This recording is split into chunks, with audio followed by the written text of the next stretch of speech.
प्रत्येक वेळी नवऱ्यानेच का बायकोला सरप्राईज द्यायचं? कधीतरी बायको पण तर नवऱ्याला सरप्राईज देऊ शकते ना. नमस्कार मंडळी, मी राणी खूप खूप मनापासून स्वागत करते आजच्या नवीन एका व्हिडिओमध्ये. आज मला माझ्या नवऱ्याचा वाढदिवस साजरा करायचा आहे. ॲक्चुअली वाढदिवस तर कालच होता. कालचा व्हिडिओ तुम्ही पाहिलाच असेल, तर तुम्हाला माहीत असेल की कालचा पूर्ण दिवस बाहेरच गेला. रात्री घरी यायलाही उशीर झाला, त्यामुळे जे सेलिब्रेशन राहून गेलं होतं ते मी आज माझ्या पद्धतीने करणार होते. केक आणि डेकोरेशनसाठी लागणारे बलून्स वगैरे पण मी आणलेले होते. यावेळी आहोंना काहीतरी वेगळं सरप्राईज द्यायचं असं मी ठरवलं होतं. त्यांचा वाढदिवस फारसा सेलिब्रेशन करणं त्यांना आवडत नाही. पण आमच्या लग्नानंतर दरवर्षी माझ्या आनंदासाठी ते माझ्यासोबत हा दिवस साजरा करतात. कालचा दिवस तर त्यांच्यासाठी खूप खास होता. संपूर्ण कुटुंबासोबत आनंदात गेलेला तो क्षणच त्यांच्या वाढदिवसाची सर्वात सुंदर भेट होती. पण मला माझ्या पद्धतीने त्यांचा वाढदिवस साजरा करायचा होता. आज ते जॉबवर गेले होते, त्यामुळे ते घरी येण्यापूर्वी सगळी तयारी पूर्ण करायची होती.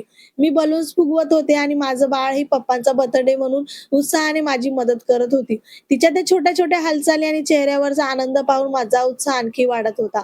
आम्ही दोघींनी मिळून घर सजवलं, त्यांच्या आवडीच्या गोष्टी तयार केल्या आणि त्यांच्या चेहऱ्यावरचं ते गोड हसू पाहण्याची आतुरतेने वाट पाहत होतो. माझ्यासाठी हे फक्त वाढदिवसाचं सेलिब्रेशन नव्हतं, तर त्यांच्यावरील प्रेम, आदर आणि कृतज्ञता व्यक्त करण्याचा एक छोटासा प्रयत्न होता. बलून्स वगैरे सगळे फुगवून झाले होते. आता माझ्यासाठी सगळ्यात मोठं टास्क म्हणजे काय माहिती आहे का? बलून्स फुगवणं नाही तर बलून्सची गाठ मारणं. होय, खरं सांगते, मला ते पटकन जमत नाही, त्यामुळे मला थोडा वेळ जातो. पण आज मात्र मी इतकी उत्साहात होते, की सगळी कामं भराभरा करत होते. माझ्याकडे एक नेटचा कपडा होता, तो मी सोफ्यावर टाकला. त्यावर हॅपी बर्थडेचा टॅग लावला. त्याच्याभोवती मस्त बलून्स वगैरे लावून एक छोटासा बॅकड्रॉप तयार केला.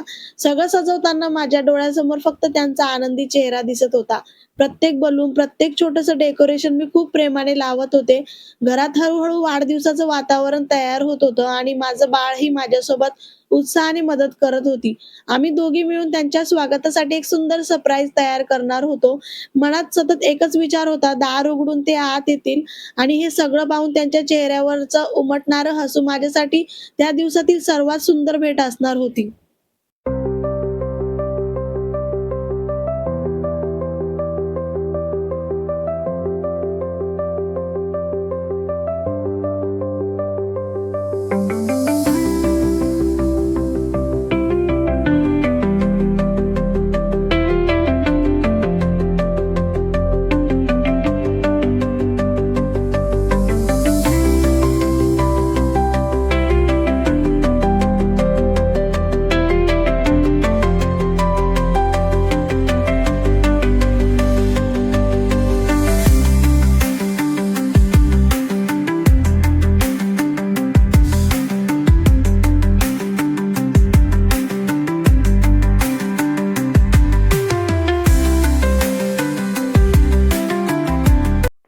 सगळं झाल्यानंतर मी आणि खुशी पटकन तयार झालो. तितक्यात आहोही घरी आले.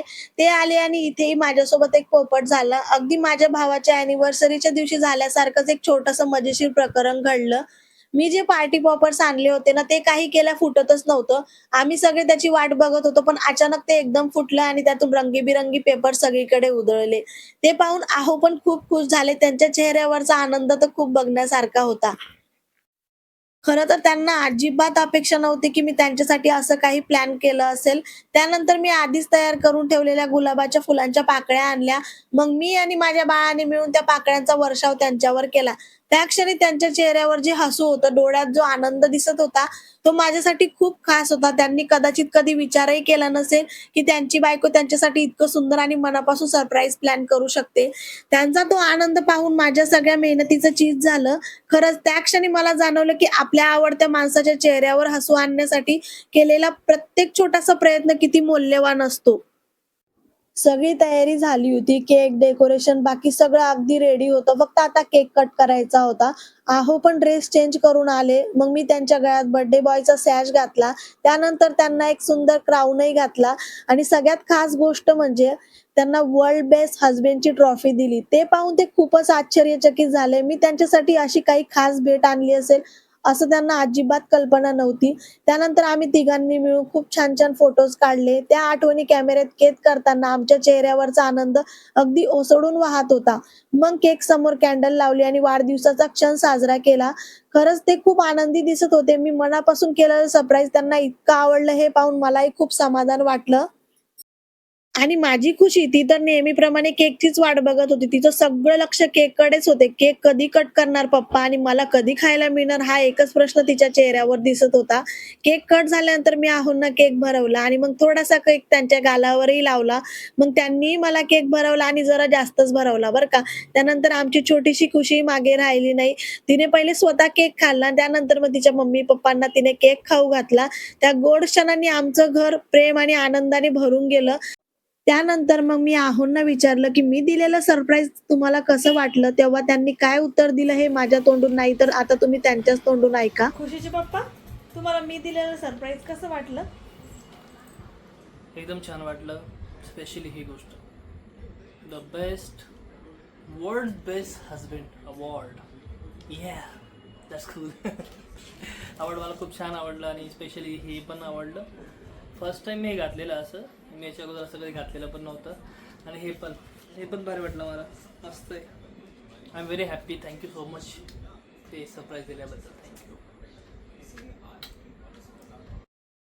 अशा छोट्या-छोट्या क्षणांमध्येच आयुष्याचा खरा आनंद दडलेला असतो. तर मंडळी, कसा वाटला तुम्हाला माझा आजचा व्हिडिओ मला नक्की कमेंट करून सांगा. व्हिडिओ आवडला असेल तर लाईक करा, शेअर करा आणि चॅनलला सबस्क्राईब करायला मात्र अजिबात विसरू नका.